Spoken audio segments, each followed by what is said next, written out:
नमस्कार दोस्तों, मैं Neeraj Kumar the roots of Bharat में आपका स्वागत है। जुलाई का महीना जब आता है तो लोग अपने बच्चों के नए एडमिशन के लिए या स्कूल बदलने का एक जो दबाव होता है, एक अच्छे स्कूल में भेजने का दबाव सभी पेरेंट्स पे होता है। आदमी किन किन दबावों से गुजरता है, उसके अलावा उसकी आवश्यकता क्या है, उसके लिए ज़रूरी क्या चीज़ें हैं जो एडमिशन लेता है, और इन ज़रूरी चीज़ों में वो निर्णय कैसे लेता है, और लास्ट में जब निर्णय लेता है तो उसके बाद लोगों के जो प्रश्न उठते हैं उसके लिए उसे तर्क कैसे अपने विकसित करने चाहिए, हम इस पे बात कर रहे हैं।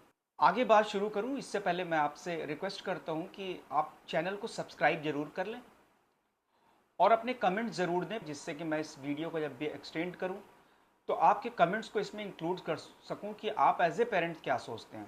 तो एडमिशन लेते समय जो आप दबाव महसूस करते हैं वो दबाव कितने तरह के हो सकते हैं। नॉर्मली आपको ये एहसास ही नहीं होता है कि आप दबाव से गुजर रहे होते हैं, लेकिन दबाव तो होता ही है। तो पहला दबाव जो आपका होता है वो है फैमिली एक्सपेक्टेशन, यानी नाम, प्रतिष्ठा और खर्च के अनुसार आपके स्कूल चुनने का दबाव होता है। दूसरा दबाव होता है पीयर इन्फ्लुएंस, यानी मित्रों का जो असर। आप अपने बच्चे का एडमिशन अगर किसी नए स्कूल में कराने जा रहे हैं, मान लीजिए उसने 8वां पास किया है और वो 9th में या 11th में कहीं एडमिशन लेने जा रहा है, तो आप तो चाहते हैं कि आप नाम, प्रतिष्ठा और पैसे को भी देखें कि आपकी फाइनेंशियल कंडीशन क्या है। लेकिन आपका जो बच्चा होगा, वो बेटी भी हो सकती है, वो बेटा भी हो सकता है, तो उस पे ये दबाव रहता है कि मेरे फ्रेंड्स किसी और स्कूल में एडमिशन ले रहे हैं और मैं कहीं और स्कूल में एडमिशन ले रही हूँ, तो मैं अकेले पड़ जाऊँगी। तीसरा दबाव होता है रेपुटेशन या फिट चॉइस, यानी कभी कभी मशहूर स्कूल चुनने में आप गलती करते हैं। हो सकता है वो स्कूल आपके बच्चे के लिए ठीक ना हो, या उसकी फीस आपके फाइनेंशियल स्टेटस के हिसाब से ठीक ना हो, और आप स्कूल चुनते हैं तो आप परेशान होते हैं, बच्चा भी परेशान होता है। चौथा है फियर ऑफ डिसअपॉइंटमेंट्स। जब आप स्कूल में एडमिशन लेने जाते हैं तो जनरली छोटे बच्चे का एडमिशन आप जब लेने जाते हैं तो आपके आस पड़ोस के रिलेशन के लोग आपसे ये कहते हैं कि आप इसके स्कूल में एडमिशन कराइए, कोई दूसरा स्कूल बताएगा, कोई तीसरा स्कूल बताएगा, और आप अंत में एडमिशन कराते हैं तो वो लोग आपको कहते हैं कि आपने ये लगता है डिसीजन सही नहीं लिया। तो उस समय दूसरों की पसंद के स्कूल न चुनने का भी एक आपके ऊपर दबाव रहता है कि कहीं वो लोग क्या सोचेंगे। पांचवा जो दबाव होता है वो है आपका कि आप तुलना करते हैं कि उसके बच्चे का एडमिशन अगर उस स्कूल में है तो वो स्कूल अच्छा है, तो मेरे बच्चे का एडमिशन भी वहीं होना चाहिए। ये दबाव आपके ऊपर काम करता है। छठा है कि प्रतिष्ठा या ब्रांड वैल्यू। तो शहर में जो ब्रांड वैल्यू के स्कूल हैं, आप ये नहीं देखते कि आपका बच्चा क्या उस स्कूल में जाने के लिए कंपेटेबल है कि नहीं।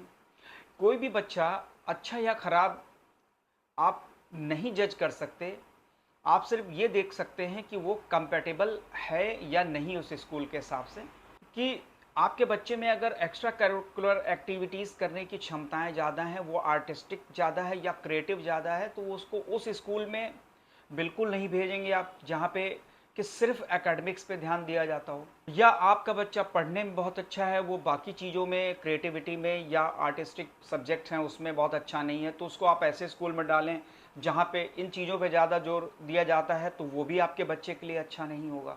सातवां पॉइंट है रोजगार, या ये कहिए कि करियर गारंटी की बात जहाँ तक आती है, तो खासकर प्रोफेशनल कोर्सेज में जब 12th के बाद बच्चे जाते हैं पढ़ने के लिए, तो उसमें ये देखा जाता है कि क्या हम जिस कोर्स को करने जा रहे हैं या जिस इंस्टीट्यूट में जा रहे हैं, इनका कोर्स के बाद क्या नौकरी की कोई गारंटी है, क्या वहाँ पे कैंपस इंटरव्यू होते हैं, क्या वहाँ अच्छी कंपनियाँ आती हैं तो कितने पैकेज पे अपने यहाँ सिलेक्शन करके ले जाती हैं। आठवां दबाव जो है आधी अधूरी जानकारी या भ्रांतियाँ। आप किसी बुजुर्ग से पूछेंगे तो वो अपने समय का बेस्ट स्कूल बताएगा। ठीक है कि वो स्कूल अभी चल रहा है, मगर क्या उसमें आज उतनी ही अच्छी पढ़ाई हो रही है जितना कि जिन्होंने सजेशन किया था कि वो 50 साल पहले अच्छी पढ़ाई होती थी, क्या वैसी ही पढ़ाई हो रही है। तो इस भ्रांति में भी कई बार लोग स्कूलों की चॉइस करते हैं और बाद में उन्हें पता चलता है कि यहाँ की पढ़ाई अब खराब हो चुकी है, पहले जैसी नहीं रही।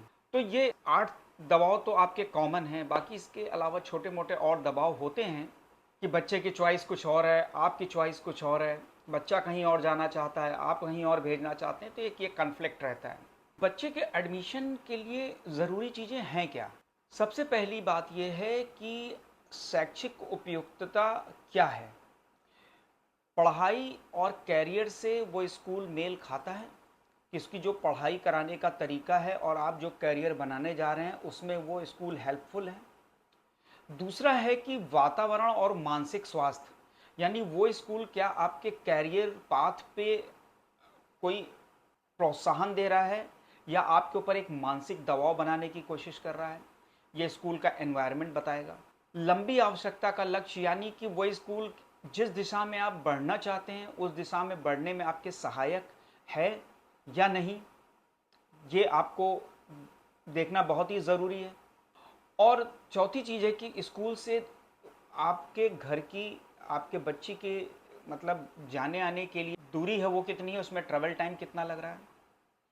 तो ये 4 जो पैमाने हैं या 4 स्केल है जिस पे कि आपको स्कूल को चुनना चाहिए, ये ज़रूर ध्यान दें। अब निर्णय कैसे लें? तो निर्णय लेने के लिए फिर 3-4 चीज़ें ध्यान में रखनी होंगी। तो जो अभी हमने 4 पॉइंट डिस्कस किए कि इन आधार पे आप स्कूल चुनें, लेकिन इसके साथ साथ हमें ये भी देखना है कि अपने दिल की बात सुनें। यानी कि आप घर में अगर कोई ऐसा व्यक्ति है जो आपको लगता है कि एकेडमिक्स के मामले में अच्छा सुझाव दे सकता है, वो आपका रिश्तेदार भी हो सकता है, वो आपका दोस्त भी हो सकता है, वो आपका पड़ोसी भी हो सकता है, तो इनसे सलाह ज़रूर लें, लेकिन फाइनल डिसीज़न आप स्वयं लें। फिर सम्मानजनक तरीके से आप अपनी बाउंड्रीज़ बनाएं कि आपके ऊपर किसी की राय है वो आप पर हावी ना हो डिसीज़न लेते वक्त, क्योंकि आप अपने बच्चे को बेहतर जानते हैं, अपनी फाइनेंशियल कंडीशन बेहतर जानते हैं, आपके परिवार की क्या स्थिति है वो आप बेहतर जानते हैं। आप सजेशन लीजिए, लेकिन इन चीज़ों को ध्यान भी रखिए डिसीज़न लेते समय। फिर अपना तर्क समझाइए, अपना तर्क डेवलप करिए कि कोई अगर आप पे दबाव डाल रहा है तो आपके पास वो तर्क होने चाहिए कि आप उसका जवाब दे सकें। और जल्दी में निर्णय न लें, क्योंकि जल्दीबाजी में लिया गया निर्णय गलत हो सकता है। इसलिए सबकी सुनें, थोड़ा टाइम लें। स्कूल के बारे में मीडिया के थ्रू भी पता करें, सोशल मीडिया के थ्रू, नेट के थ्रू। दूसरा, स्कूल जाकर थोड़ा वहाँ का इन्वायरमेंट देख सकते हैं। तीसरा ये है कि उस स्कूल में अगर कोई बच्चा पढ़ चुका है और आपके जानने में है तो उससे बात करिए कि वहाँ पे फैकल्टी कैसी है, फैकल्टी के पढ़ाने का ढंग कैसा है, उस स्कूल का ओवरऑल इन्वायरमेंट क्या है, ये सब आप पता कर सकते हैं। ये दबाव के लिए हम लोगों ने इतना जो डिस्कशन किया, ये किया क्यों? इसका कारण है, इसका कारण है कि इस दबाव तो समय के साथ आपका ख़त्म हो जाएगा, लेकिन आपकी खुशी और आपका जो आत्मसंतोष है ये हमेशा रहेगा। तो एक पर्टिकुलर एडमिशन के टाइम में आप इन दबावों से निकलकर सोचें, जिससे कि जीवन भर आपको इस बात का आत्मसंतोष हो कि जो आपने डिसीज़न लिया वो अपनी फैमिली की कंडीशन पे लिया, अपने बच्चे की कैपेबिलिटी पे लिया। अब जो लास्ट में इम्पॉर्टेंट चीज़ एक ये है कि आपके तर्क कैसे डेवलप होंगे। जब कोई आपसे पूछता है कि आपने एडमिशन क्यों कराया, तो आपसे बहस करेगा। आप हो सकता है कई बार उसको अवॉइड करके निकल जाएं, कई बार आप अवॉइड नहीं कर पाते हैं। तो ऐसे में आपको क्या करना है कि आप अपने तर्क बनाइए। पहला तर्क तो आपका ये होगा कि स्कूल की पढ़ाई बहुत अच्छी है, जो मैंने पता की है। दूसरा, स्कूल मेरे घर के रूट पे है, जिससे मेरे बच्चे का ट्रैवल टाइम बचेगा और उसको थकान कम होगी, जिससे वो ज़्यादा से ज़्यादा पढ़ाई पे ध्यान दे पाएगा। और तीसरा, कि कोई व्यक्ति जब सुविधाजनक या उपयुक्त तरीके से विकल्प को चुनता है तो उसका प्रदर्शन हमेशा अच्छा होता है। तो ये 3 तर्क शायद दूसरे को शांत करने के लिए आवश्यक हैं। अब रही बात कि अंत में कि फाइनेंशियल दबाव भी होता है कि आप चाहते हैं कि आपका बच्चा एक अच्छे स्कूल में पढ़े, लेकिन आपकी जो फाइनेंशियल स्टेटस है, आप उसमें अपने बच्चे को एडमिशन कराने में असमर्थ हैं। क्योंकि एक बार आप एडमिशन करा सकते हैं, लेकिन हर महीने की फ़ीस देनी, और आपके अगर 2 बच्चे हैं मतलब 2 बच्चों की 1 महीने की फ़ीस काफ़ी ज़्यादा होती है। तो आज जब इंटरनेट के थ्रू इतनी सुविधाएं अब उपलब्ध हो चुकी हैं, ऑनलाइन क्लासेस उपलब्ध हो चुकी हैं, मिनिमम फ़ीस दे के आप ऑनलाइन क्लासेस ले सकते हैं। तो ऐसे में उचित ये होगा कि अपनी फाइनेंशियल कंडीशन को देखते हुए आप ऐसे एवरेज स्कूल में बच्चे का एडमिशन कराएं जहां वो रेगुलर क्लासेस होती रहें और वो अपने घर में ऑनलाइन क्लास के थ्रू अपने डाउट्स को क्लियर कर सकें। पहले ये बात ज़रूर सही थी कि डाउट्स क्लियर करने के लिए आपको एक टीचर की आवश्यकता पड़ती थी, लेकिन अब वो दिक्कतें दूर हो चुकी हैं। दूसरी बात ये है कि ऑनलाइन क्लासेस के थ्रू आप जब चाहेंगे तब आप क्लासेस ले सकते हैं, उसमें टाइम की काउंट बाउंडेशन नहीं है, फीस स्ट्रक्चर बहुत कम है। कॉम्पिटिटिव एग्ज़ाम के लिए तैयारी के लिए भी बहुत सारी ऑनलाइन कोर्सेज अवेलेबल हैं।